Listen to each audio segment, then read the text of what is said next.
ધોરણ 12 ની અંદર ચેપ્ટર નંબર 6 છેલ્લે આપણે ઉદાહરણ નંબર 5 લીધું 1 થી 5 ઉદાહરણ બરાબર. હવે એક્ઝામ્પલ ની અંદર આગળ વધીએ. બધા વિદ્યાર્થી મિત્રોને ફેરેડેનો નિયમ જે છે ખાસ આવડવો જોઈએ બરાબર. ઘણા વિદ્યાર્થી મિત્રો નથી આવડતો તો જ બધા દાખલા જે છે એ આપણી રીતે થશે. હવે ઉદાહરણ નંબર 6 જે છે ને તે ગતિકીય ઈએમએફ એવું કે કોઈ સળિયો હતો ઈ વાકાની ભુજા ઉપર ગતિ કરતો. તે દરમિયાન સળિયાના બે છેડા વચ્ચે પ્રેરિત ઈએમએફ ઉત્પન્ન થતો હતો. કારણ કે એક છેડે ધન વિદ્યુતભાર એક છેડે ઋણ વિદ્યુતભાર બરાબર. એનો ઉપયોગ કરીને આપણે આગળ વધીશું. ઉદાહરણ નંબર છે 6. રકમ જોઈએ. જેનો એક છેડો 1 મીટર ત્રિજ્યા ગોળાકાર ધાતુની રિંગ ના કેન્દ્રમાં લટકાવેલ અને બીજો છેડો પરિઘ પર હોય એવા 1 મીટરની લંબાઈના ધાતુના એક છેડે 50 રિવોલ્યુશન પર સેકન્ડની આવૃત્તિ સાથે કેન્દ્રમાંથી પસાર થતી અને રિંગના સમતલને લંબ અક્ષને અનુલક્ષીને ભ્રમણ કરવામાં આવે છે. તો પેલો હું આકૃતિ દોરને પેલા આપણે ખ્યાલ આવી જાય. આકૃતિ તો ઓલરેડી રકમની અંદર તમને આપેલી જ છે.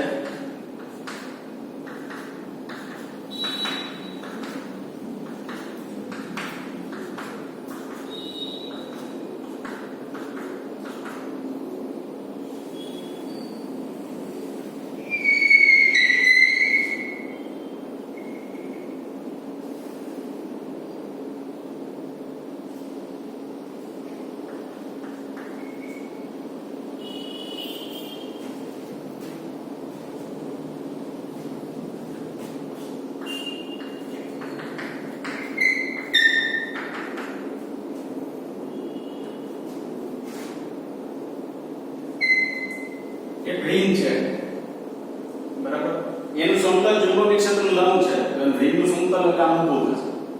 હવે ચુંબકીય ક્ષેત્ર આમ અંદર બરાબર છે એટલે એને લંબ થયું. એક સળિયો છે 1 મીટરનો. આ સળિયો જે છે ને તેનો એક છેડો કેન્દ્ર ઉપર છે ને એક છેડો પરિઘ ઉપર છે એવું કીધું. ધારો કે આ સળિયો છે બરાબર. આ છેડો છે એ પરિઘ ઉપર છે ને આ છેડો કેન્દ્ર ઉપર છે.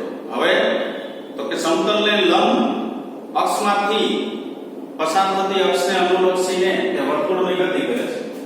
તો સમતલને આમ લંબ એટલે આમ અક્ષ થશે. આ સળિયો છે બરાબર. તો આ કેન્દ્ર ફિક્સ થઈ ગયું. હવે આ છે ને આમ વર્તુળની શું કરે છે? આમ ગતિ કરે. જોજી તો કે આ 1 મીટરનો સળિયો છે એ ચુંબકીય ક્ષેત્રના લંબ રૂપે ગતિ કરે છે કે નહીં? તો સળિયો ખાલી જો ચુંબકીય ક્ષેત્ર લંબ રૂપે ગતિ કરતો હોય તેના બે છેડા વચ્ચે આપણે પ્રેરિત ઈએમએફ મળે. શું પ્રાપ્ત થશે? પ્રેરિત ઈએમએફ પ્રાપ્ત થશે બરાબર. આ કોના જેવું છે? તો કે ઓલો કુંભાર હોય એનો ચાકડો હોય ને ના જેવું. ચાકડો આમ ફરતો હોય. ચુંબકીય ક્ષેત્ર તમારે આમ લાગુ પડવાનું. કેન્દ્ર પાસે થી પરિઘ સુધી એક સળિયો રાખી દે તો સળિયો જે છે ને એ આમ ફરશે. જો ચુંબકીય ક્ષેત્ર તો આમ છે તો સળિયો આમ ફરે તો સળિયાના બે છેડા વચ્ચે શું મળે? આપણે પ્રેરિત ઈએમએફ મળે.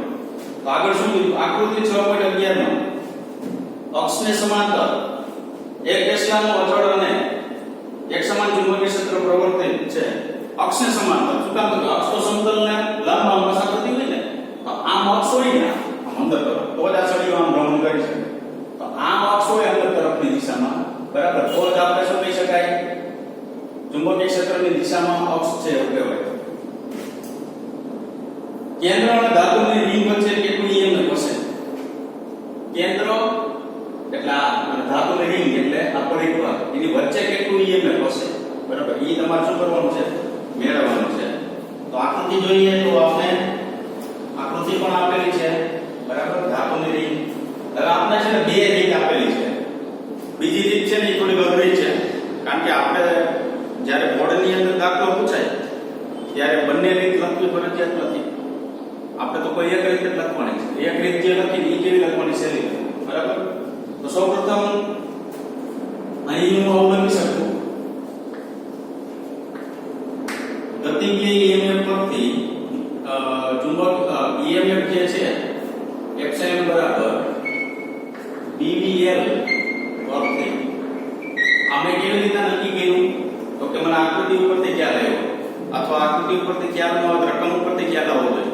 સળિયો ચુંબકીય ક્ષેત્ર લંબ ગતિ કરે, ચુંબકીય ક્ષેત્ર આમ હોય તો સળિયો આમ ભ્રમણ કરે, બરાબર. લંબ ગતિ થઈ તો એમાં ફ્લક્સમાં ફેરફાર થાય. બે છેડા વચ્ચે પ્રેરિત શું મળે? EMF મળે. તો એપ્સિલોન બરાબર શું છે? BB N છે. હવે ધારો કે સળિયા ઉપર એક ખંડ આપેલો છે,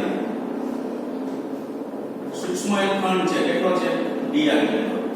dr છે એ સળિયા પરનો ખંડ છે. dr છે સળિયા ઉપરનો શું છે? ખંડ. હવે સળિયા ઉપરનો ખંડ હોય તો આ L છે ને એ તો આખી સળિયાની લંબાઈ માટે છે, પણ મારે આટલા સૂક્ષ્મ ખંડ માટે લંબાઈ લેવી તો કેટલી લઈ શકું? dr લઈ શકું. તો એના માટે સૂક્ષ્મ મને શું મળે? EMF મળે. તો હું df છે લખી શકું. તો df છે બરાબર b તો અચળ રહેશે, એમાં કઈ ફેર નહીં પડે. સળિયાનો વેગ અચળ રહેશે એટલે સૂક્ષ્મ ચુંબકીય ક્ષેત્ર નહીં આવે, સૂક્ષ્મ વેગ નહીં આવે. ફેર માત્ર કેટલો પડશે? શું કામ? તો કે હું અત્યારે ખાલી જે પ્રેરિત EMF મેળવું છું ને ઈ નાના ખંડ જે સળિયા ઉપર ધારેલો છે ને એના માટે મેળવું છું. હવે મારે આખા સળિયા ઉપર પ્રેરિત EMF મેળવવું હોય તો શું કરવું પડે? સંકલન કરવું પડે. તો હું અહીં લખી શકું કુલ પ્રેરિત EMF એપ્સિલોન બરાબર ઇન્ટિગ્રેશન d એપ્સિલોન. શું કામ? તો કે સળિયા ઉપર આવા dr જાડાઈના અસંખ્ય એવા ખંડો આવેલા હોય છે, દરેક ખંડ સાથે સંકળાયેલું પ્રેરિત EMF d એપ્સિલોન હોય છે. તો મારે કેન્દ્રથી પરિઘ સુધી લેવું છે, તો કેન્દ્ર એટલે મને 0 કરવું, પરિઘ એટલે ક્યાં સુધી જવાનું? કેપિટલ R સુધી જવાનું. ખ્યાલ આવ્યો? બરાબર. અહીંથી અહીંયા સુધી જેટલા dr ખંડ આવે છે ને દરેક dr ખંડને લીધે ઉદ્ભવતું પ્રેરિત EMF, બરાબર.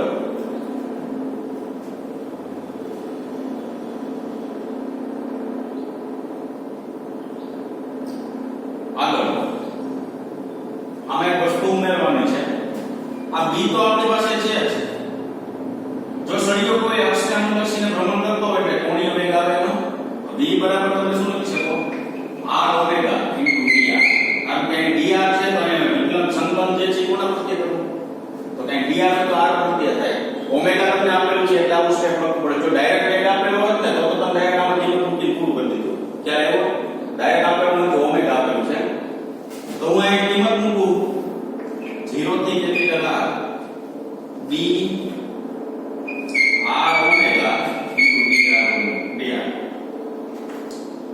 જોજી કોના પ્રત્યે સંકલન કરવું છે એ સ્ટેપ રાખવાનું, બાકી બધાએ અચળ તરીકે બહાર લઈ લેવાનું. તો હંમેશા ખબર છે કે dr નો b પ્રત્યે નો થાય, dr નો r પ્રત્યે થાય, dr નો ઓમેગા પ્રત્યે નો થાય. તો b ઇન્ટુ ઓમેગા છે હું બહાર લઈ લઉં. તો ઇન્ટિગ્રેશન 0 થી capital R r into minus શું કરી શકું? dr લખી શકું, બરાબર. તો b ઇન્ટુ ઓમેગા સંકલન કરવું એટલે ઘાત વધે, વધારે ઘાત ક્યાં આવી ગઈ? છેદમાં આવી ગઈ. સોરી 2. આ 0 થી કેટલી લિમિટ થઈ ગઈ? Capital R. પાછું આગળ વધું તો b omega capital R square by શું લખાય? 2.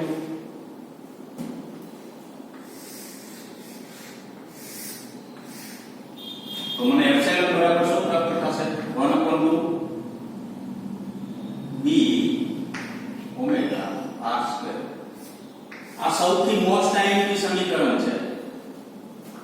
આ દાખલાની અંદર આપણે સાબિત કર્યું એટલે એનો મતલબ એવો નથી કે આ દાખલા પૂરતું જ સીમિત છે, એવું નથી, બરાબર. કોઈ જગ્યાએ જો આવી પરિસ્થિતિનું નિર્માણ તમને દેખાય, આપણી પાસે બે દાખલા છે, આના પછીનું એક ઉદાહરણ છે અને એક સ્વાધીન 5મો દાખલો લખો છે, બરાબર. આ જે દાખલો છે ને એની અંદર તમારે આ પ્રોસેસ નો કરવી ને તો ડાયરેક્ટ આ સૂત્રનો ઉપયોગ કરી નાખો. એપ્સિલોન બરાબર 1/2 b ઓમેગા r સ્ક્વેર. તો અહીંયા જે કિંમત મૂકવાની બાકી છે, ચુંબકીય ક્ષેત્ર આપણે કેટલું આપેલું છે?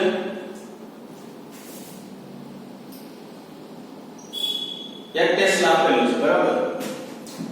તો એપ્સિલોન બરાબર 1/2 આ 1 ઓમેગા આપેલું છે કેટલું? 50 રિવોલ્યુશન પર સેકન્ડ આપેલું છે.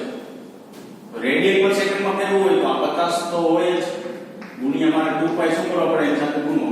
આ તમારે ઝડપમાં આવી ગયું, બરાબર. ચાક આપણે શું કહેવાય? કણોના તંત્રની ડાયનેમિક્સ જે છે ચાક ગતિ એમાં આવી ગઈ.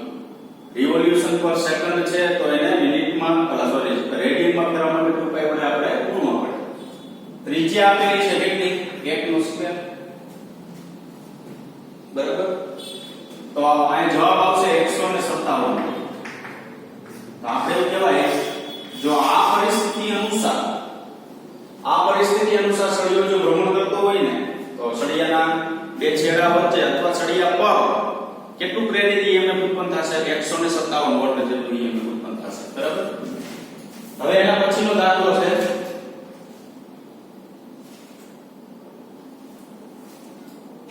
ઉદાહરણ નંબર છે 7.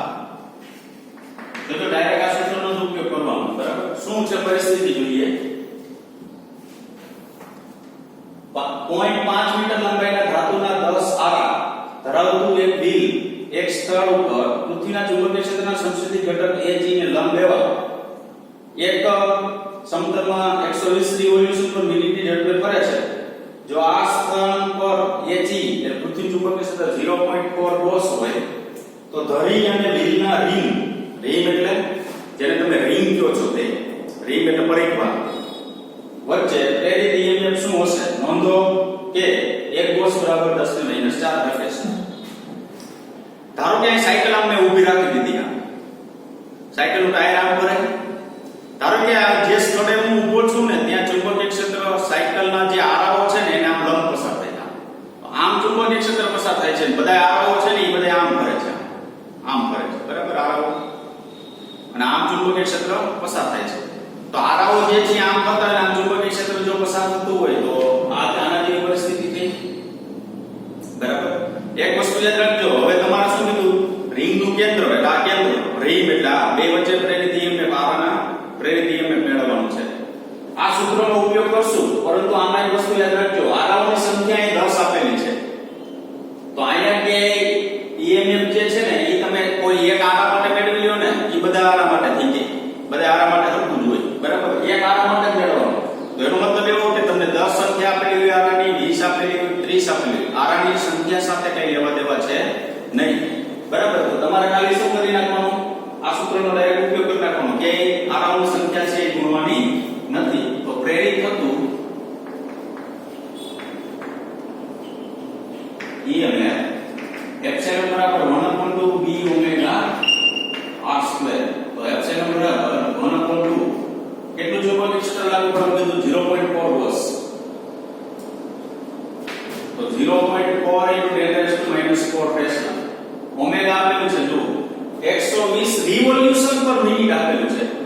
તો 120 રિવોલ્યુશન પર મિનિટ આપેલું હોય તો 120 રેડિયનમાં ફેરવો એટલે 2 પાઈ પણ સેકન્ડમાં ફેરવો ભાગ્યા 60 કરો.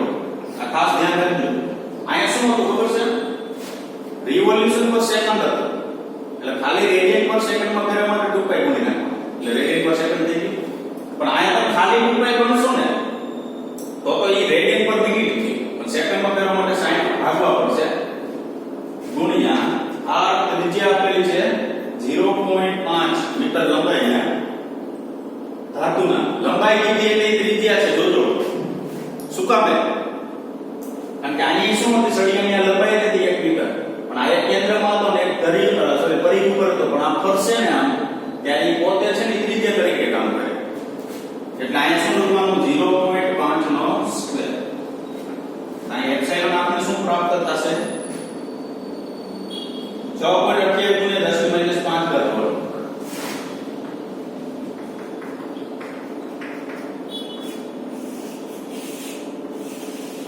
બરાબર. સિમ્પલ દાખલો છે. આ દાખલો જે છે આપણે આવડવો જોઈએ. બરાબર. જો નીચે લીટી લખેલી છે. અહીં આરાની સંખ્યા અગત્યની નથી કારણ કે આરાનું EMF સમાંતર છે. દરેક આરા માટે EMF એક સમાન મળે છે. આરાની સંખ્યા સાથે કઈ લેવા દેવા નથી. એટલે સંખ્યા ગમે એટલી આપેલી હોય એની સાથે કઈ આપણે લેવા દેવા નથી. બરાબર. આપણે કેટલું b આપેલું, કેટલું ઓમેગા, કેટલું r. ઓમેગા ધ્યાન રાખો. મિનિટમાં આપેલું ભેગા હેડ કરવા પડે. બરાબર. સેકન્ડમાં આપેલું તો ખાલી કેટલું ગુણ નાખવાનું? 2 પાઈ વડે ગુણી નાખવાનું. ચાલો આગળ જઈએ. તો સ્વાધ્યાયનો છે બીજો દાખલો.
શું આપેલું છે રકમમાં? આકૃતિ 6 બે રકમ આપેલી છે. હું આ પહેલાનું ખાલી સોલ્યુશન કરું છું. બરાબર? આપેલું છે ખાલી આકૃતિ 6.19 દ્વારા વર્ણવેલ પરિસ્થિતિમાં પ્રેરિત વિદ્યુત પ્રવાહની દિશા નક્કી કરવા માટે લેન્ઝના નિયમનો ઉપયોગ કરો.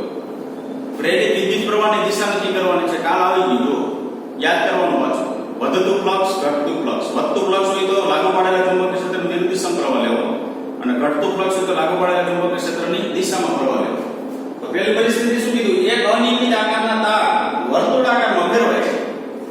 પહેલી પરિસ્થિતિ આપેલી છે જો અહીં A B C ને D એક અનિયમિત આકારનો તાર છે. જો અહીં તીર આપેલા છે એનો મતલબ એવો કે આમ ખેંચાય છે અને કેમાં ફરે છે? વર્તુળમાં ફરે છે.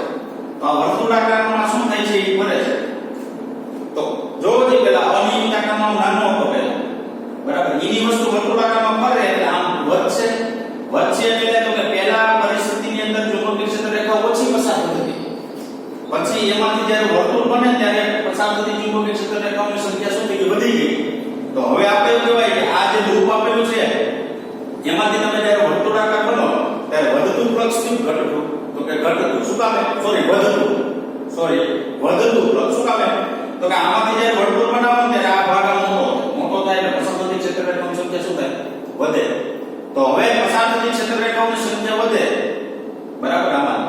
તો હવે પ્રવાહ કઈ દિશામાં? તો વધતું ફ્લક્સ થી તો શું કીધું તું? લાગુ પાડેલા ચુંબકીય ક્ષેત્રની વિરુદ્ધ દિશા. લાગુ પાડેલું ચુંબકીય ક્ષેત્ર આમ છે એનાથી એક અંગૂઠો ઊંધો કરી નાખો. આમ લાગુ પાડેલું ચુંબકીય ક્ષેત્ર આમ છે એનાથી અંગૂઠો ઊંધો કરી નાખો. આમ. તો હવે પ્રવાહ કેમ વળે? આમ પ્રવાહ પસાર થશે. તો મારે અહીં લખવું તો માર્ગ લખાય A B C B અને A D C B અને A. બીજું લખવું તો લખાય વિષમ ઘડી દિશા. કઈ દિશામાં પ્રવાહ પસાર થશે? વિષમ ઘડી દિશા. શું કીધું આની પરિસ્થિતિ? એક અનિયમિત આકારનું લૂપ આપેલું છે ABCD એમાંથી વર્તુળમાં ફેરવવામાં આવે તો વર્તુળ ફરે એટલે ઓટોમેટિક મોટું થશે. પેલા ક્ષેત્ર રેખા ઓછી પસાર થાય વધુ પસાર થાય એટલે ફ્લક્સ વધે. તો વધતું ફ્લક્સમાં શું લાગુ પડે? ચુંબકીય ક્ષેત્ર વિરુદ્ધ દિશામાં લાગુ પડે ચુંબકીય ક્ષેત્ર આમ વિરુદ્ધ આમ પ્રવાહમાં. બરાબર. ચાલો B.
ચાલો બીજી પરિસ્થિતિની અંદર શું થયું? એક વર્તુળાકાર ગાળો એક પાતળા સીધા તારમાં વિરૂપિત થાય છે. વર્તુળાકાર ગાળો છે ને એક પાતળા તારમાં વિરૂપિત થાય છે. આ પાતળો તાર છે ડોટેડ લાઈન દર્શાવી. હવે આ વર્તુળાકાર છે એ પાતળા તારમાં વિરૂપિત થાય તો પેલા ધારો કે આ ભૂલી જાવ. બરાબર એ ભૂલી જાવ. એ આપણી પાસે A B C ને D છે. આ નવો પાતળો તાર બને છે A dash B dash C dash અને D ડેશ. પેલા આ વચ્ચે ડોટેડ લાઈન ભૂલી જાવ. તો પેલા તો જો આ ચુંબકીય ક્ષેત્ર છે ને બોર્ડને લંબ કે બહાર તરફની દિશામાં છે. આ બરાબર ધ્યાનમાં રાખજો. બોર્ડને લંબ કે જે છે બહાર તરફની દિશામાં છે. હવે જો જે પેલા ચુંબકીય ક્ષેત્ર રેખા ઊંધું પસાર થતી હતી. હવે એમાંથી આ છે ને આમ દબાવવાનું આમ. હવે આમાંથી આમ દબાય તો પસાર થતી ક્ષેત્ર રેખાની સંખ્યા શું થાય? ઘટે. તો ઘટે તો શું થાય? તો એનો મતલબ એવો કે જ્યારે વર્તુળાકાર લૂપમાંથી જ્યારે તાર બનાવવામાં આવે ને ત્યારે પસાર થતી ક્ષેત્ર રેખાની સંખ્યા ઘટે. કા તો કે આ જે છે એ વધારે પસાર થતી ક્ષેત્ર રેખાઓ આ વર્તુળ હતું હવે આ દબાણો એટલે પસાર થતી ક્ષેત્ર રેખાની સંખ્યા ઘટી તો ઘટતું ફ્લક્સ થાય. તો ઘટતું ફ્લક્સ એટલે શું? તો કે લાગુ પાડે દિશામાં વિદ્યુત પ્રવાહ લેવો તો લાગુ પાડેલા ચુંબકીય ક્ષેત્ર આમ જ છે તો એ દિશામાં વિદ્યુત પ્રવાહ લેવો હોય તો આમ તો એનો મતલબ એવો કે આમ આવશે આમ બરાબર તો હું અહીંયા શું લખી શકું માર્ગ લેવો હોય તો a dash b dash c dash b dash વિષમ ઘડી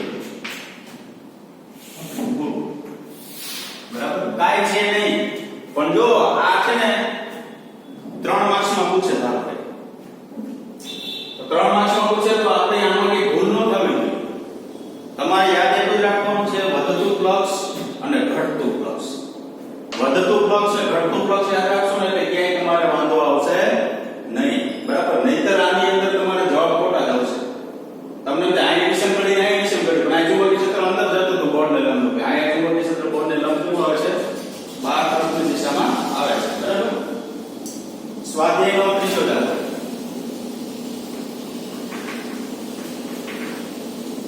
ચાલો શું છે 15 આંકડાઓ પ્રતિ સેન્ટીમીટર વાળા એક લાંબા સોલેનોઇડમાં 15 આંકડાઓ પર સેન્ટીમીટર કીધું એટલે સ્મોલ n આપેલું capital N by small n 15 આંકડાઓ પર સેન્ટીમીટર એટલે આપણે મારે એકમ લખવું હોય ને તો મને અત્યારે આ capital N by small n બરાબર એટલું આપેલું છે આંકડા પર સેન્ટીમીટર આવું આપેલું 1 મીટરમાં કેટલું એટલે 10^2 થાય ઉપર જાય સોરી 10^-2 મીટર થાય ઉપર જાય +2 મીટર થાય અહીં માં લખાય 1500 આંકડા પર શું લખાય મીટર ટૂંકમાં એકમ લંબાઈથી આકાંક્ષ આપેલું છે આગળ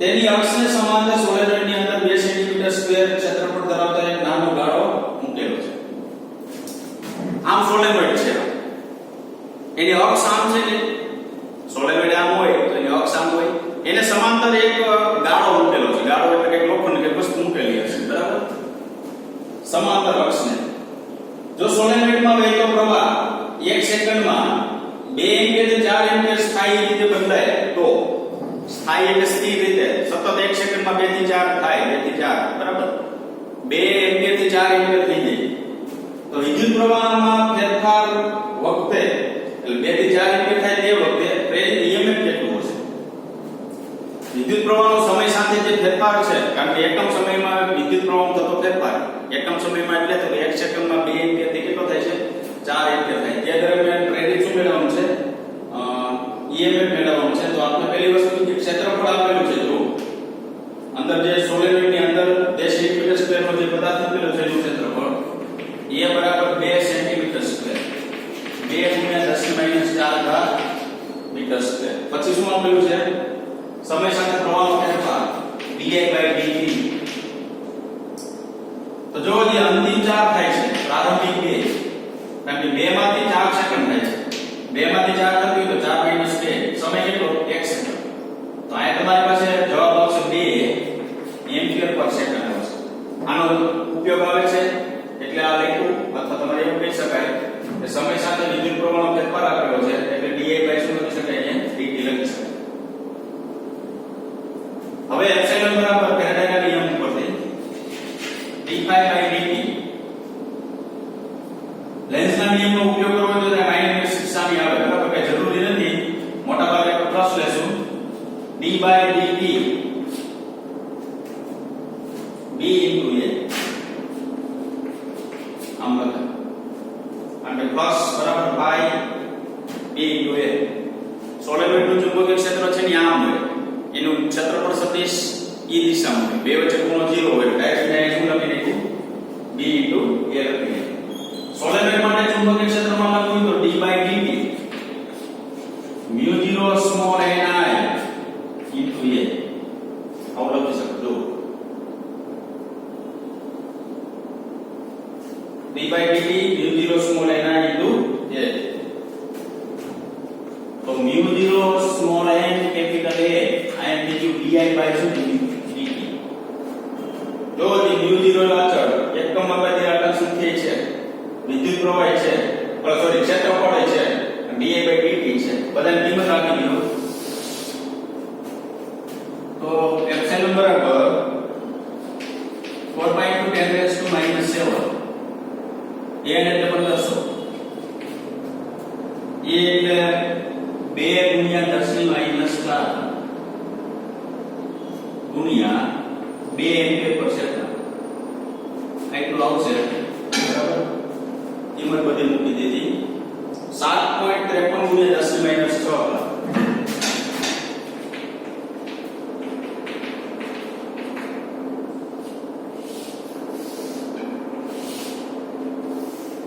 એટલો જવાબ આવશે ઓકે બરાબર કઈ નથી તમને શું આપેલું છે એકમ લંબાઈની રાટાની સંખ્યા આપેલી છે એટલે આટલા કુલ આપવા મળે છે ક્ષેત્રફળ આપેલું છે એકમ સમયમાં વિદ્યુત પ્રવાહ થતો ફેરફાર આપેલો છે પ્રેરિત EMF મેળવીએ ક્ષેત્રફળ તો છે સોલાર એલિમેન્ટ ચુંબકીય ક્ષેત્ર μ0 સ્મોલ એના એવું લેવામાં આવે છે કિંમત મૂકી દો ચાલો એના પછી છે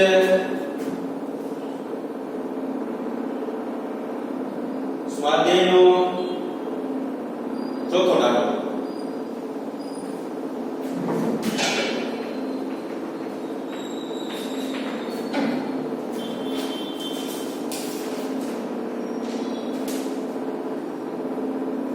આકૃતિ પહેલા દોડ નાખું છું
જોઈએ શું આકૃતિ છે આકૃતિમાં શું કહેવા માંગે છે 8 સેન્ટીમીટર 2 સેન્ટીમીટર બાજુવાળા અને એક નાનો કાપો ધરાવતા એક લંબચોરસ તારને વાળો 0.3 ની તીવ્રતા અને ગાળાને લંબ દિશા એક સમાન ચુંબકીય ક્ષેત્રના વિસ્તારમાંથી બહારની તરફ ગતિ કરી રહ્યો છે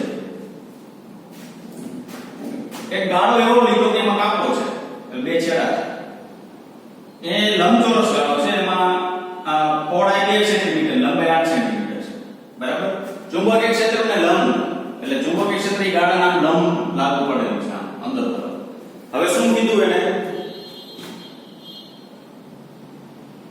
ગાળાને લંબ દિશામાં એક સમાન ચુંબકીય ક્ષેત્રના વિસ્તારમાંથી બહારની તરફ ગતિ કરી રહ્યો છે જો ગાળાને વેગ 1 સેન્ટીમીટર પર સેકન્ડ ગાળાનો વેગ હતો બેમાં તેના દિશામાં 1 સેન્ટીમીટર પર સેકન્ડ બીજા દિશામાં કેટલો 1 સેન્ટીમીટર પર સેકન્ડ આગળ લાંબી બાજુને અને બી ગાળાની ટૂંકી બાજુને લંબ દિશા તરફ હોય જે વેગ છે ને એ પહેલા દિશા શું કીધું લાંબી બાજુ લંબ આ લાંબી બાજુ આમ થાય એના લંબ થયું બીજું જે કીધું ને બી એમાં શું કીધું ટૂંકી બાજુ 2 સેન્ટીમીટર લાંબી બાજુ 8 સેન્ટીમીટર ટૂંકી બાજુ જે છે ને એને લંબ એટલે એ કેવું ઉપર કરો બરાબર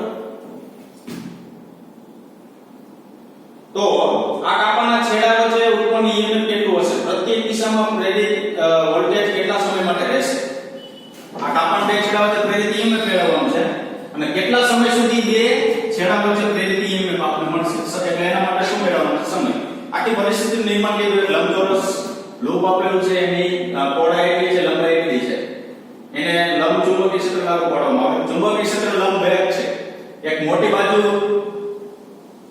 છે એને લંબ વેગ છે અને એક નાની બાજુ છે એને લંબ મોટી બાજુ આમ છે એને લંબ વેગ આમ છે નાની બાજુ આમ છે એટલે લંબ વેગ આમ છે હવે 1 સેન્ટીમીટર પર સેકન્ડના વેગથી ગતિ કરે છે એટલે આ લૂપે ચુંબકીય ક્ષેત્ર બહાર નીકળશે આ લૂપે ચુંબકીય ક્ષેત્ર શું નીકળશે બહાર નીકળશે હવે બહાર નીકળશે એટલે પહેલા તો પ્રેરિત EMF આની અંદર હશે ગતિ કરતો હશે ચુંબકીય ક્ષેત્રની અંદર ત્યાં સુધી તો પ્રેરિત EMF આપણે પ્રાપ્ત થશે હવે ગતિ કરશે એક સમય એવો આવશે કે લૂપ બહાર નીકળી જશે આ લૂપ આમ નીકળી જશે આ લૂપ આમ નીકળી જશે એક સમય એવો આવશે કે બહાર નીકળી જશે ને ત્યારે બે છેડા વચ્ચે પ્રેરિત EMF આપણે મળવાનું શું થઈ જાય બંધ થઈ જાય તો બે છેડા વચ્ચે પ્રેરિત EMF મળવાનું બંધ થઈ જાય કેટલા સમય સુધી પ્રેરિત EMF આપણે મળે છે ને એ આપણે મેળવવાનું છે. કેટલા સમય સુધી પ્રેરિત EMF મળે છે તે મેળવવાનું. હવે આ ભાગ છે એ આમ ગતિ કરે ધારો ઈ અહીંયા પહોંચે ત્યાં સુધી પ્રેરિત EMF મળે છે, પણ અહીંથી આ છેડો બહાર નીકળી જાય ને પછી પ્રેરિત EMF મેળવવાનું શું થઈ જાય? બંધ થઈ જાય. શું કામ? તો કે આ ઉભો ભાગ છે ને ચુંબકીય ક્ષેત્રની બહાર ગયો એટલે પ્રેરિત EMF મળશે નહીં.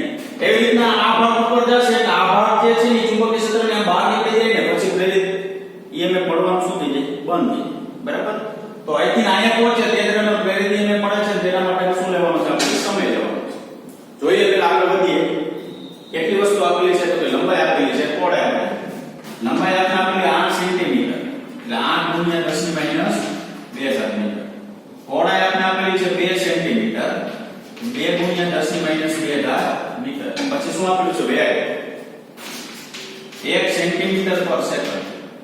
તો 10⁻²⁻² મીટર પર શું લખાય? સેકન્ડ. 1 સેન્ટીમીટર પર સેકન્ડ છે બરાબર. પછી ચુંબકીય ક્ષેત્ર આપેલું છે B બરાબર 0.3 ટેસ્લા બરાબર. પેલું મોટા ગાળાને વેગ લંબ હોય ત્યારે ઉદ્ભવતું પ્રેરિત એપ્સિલોન બરાબર BVL નો ઉપયોગ કરશું. સળિયો કહેવાય ને, સળિયો આમ ગતિ કરે છે એવું કહેવાય તો ગતિકીય EMF ગતિ વેગ આવે એટલે ગતિકીય EMF આવશે. તો BVL કારણ કે મોટા લંબાઈ L લીધી ને આપણે તો આ BVL B એટલે આપણી પાસે કેટલું છે? 0.3. વેગ કેટલો છે? 10⁻². લંબાઈ કેટલી છે? તો 8 × 10⁻². તો અહીંયા એપ્સિલોન આપણે કેટલું પ્રાપ્ત થશે? 2.4 × 10⁻⁴ બાર વોલ્ટ. 2.4 10⁻⁴ બાર વોલ્ટ. ચાલો EMF મળી ગયો. હવે મેળવવું છે સમય. સમય મેળવવા માટે એક કન્ડિશન છે. શું?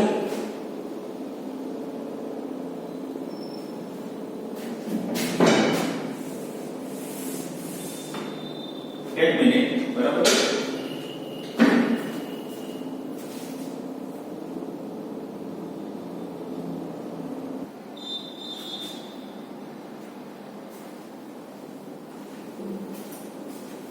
કન્ડિશન શું છે?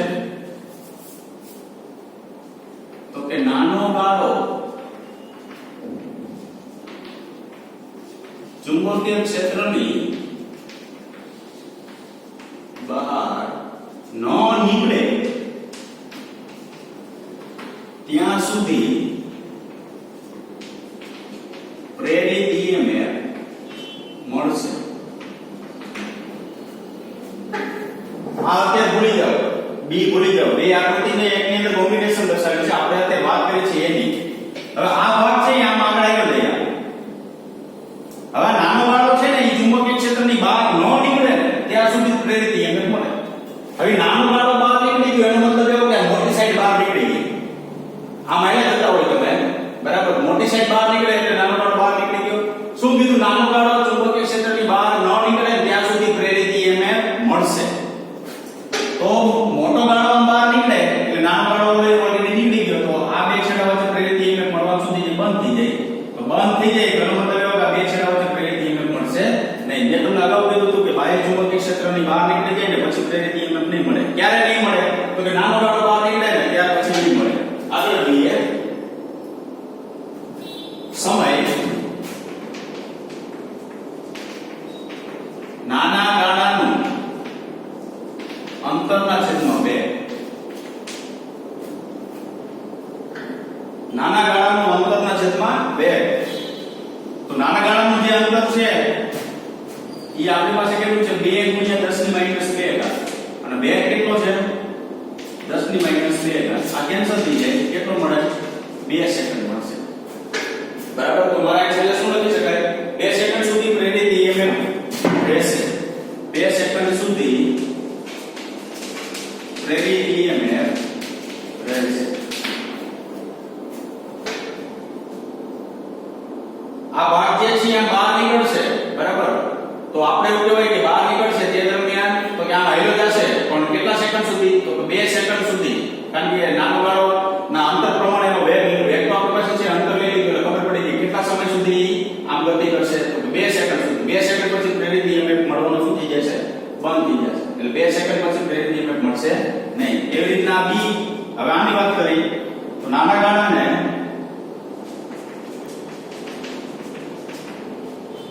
વેગ લંબ હોય ત્યારે ઉદ્ભવતું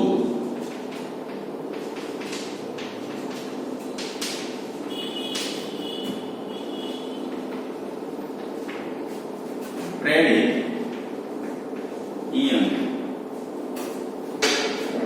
આની જેમ પણ એપ્સિલોન બરાબર શું લેવાનું dVB કારણ કે નાનો ગાળો છે ને એનું અંતર આપણે કેટલું લીધું b છે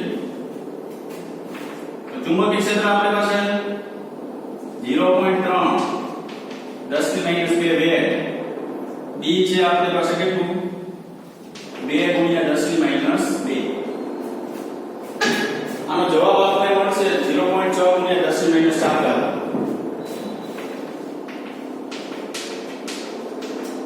તો નાના ગાળા પ્રેરિત EMF કેટલું મળે છે આગળ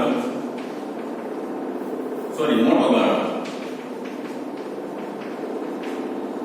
ચુંબકીય ક્ષેત્રની બહાર ન નીકળે ત્યાં સુધી પ્રેરિત EMF મળશે આમ આગળ આવી જશે ચુંબકીય ક્ષેત્રની બહાર મોટો ગાળો બહાર ન નીકળે ને ત્યાં સુધી પ્રેરિત EMF આપણને મળશે તો પાછું એમાં સમય બરાબર મોટા ગાળાનું અંતર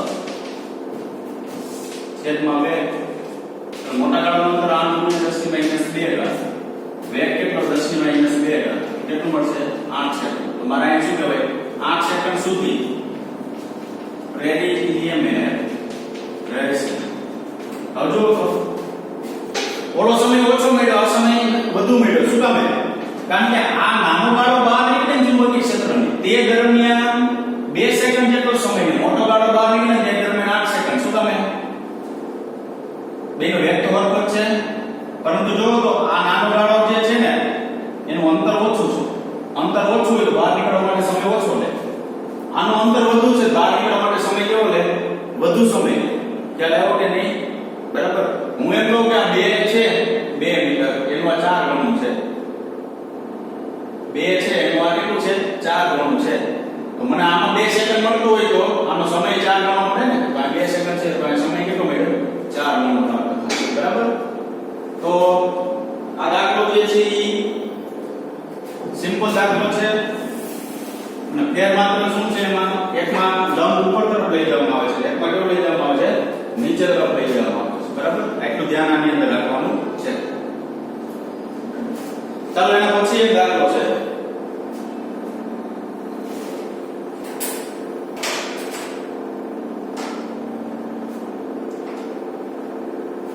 સ્વાધ્યાયનો 5મો દાખલો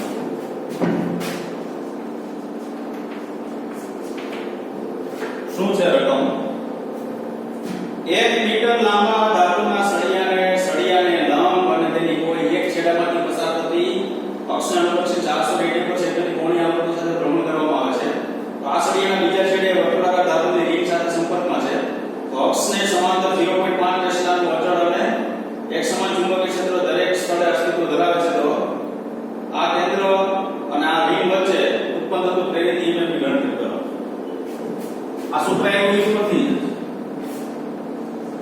પ્રેરિત EMF એપ્સિલોન બરાબર 1/2 b ઓમેગા સ્ક્વેર સળિયો છે એ ચુંબકીય ક્ષેત્રને લંબ ગતિ કરે છે એક છેડો કેન્દ્ર ઉપર છે એક છેડો પરિઘ ઉપર છે અક્ષ છે એ ચુંબકીય ક્ષેત્રને સમાંતર છે કારણ કે આમ ચુંબકીય ક્ષેત્ર લાગુ પડે તો આમ અક્ષ હોય તો સળિયો આમ કરી શકે આમ તો સળિયો આમ કરી શકે બરાબર તો પ્રેરિત EMF એપ્સિલોન બરાબર 1/2 b ઓમેગા સ્ક્વેર એપ્સિલોન બરાબર 1/2 b એટલે કેટલું છે આપણી પાસે જો તો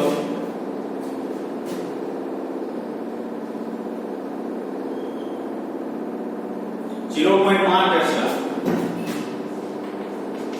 આ 400 રેડિયન પર સેકન્ડ છે ને એટલે એમાં રિવોલ્યુશન પર નથી એટલે કે ફેરવા નથી. ત્રીજી આપને કેટલી આપેલી છે?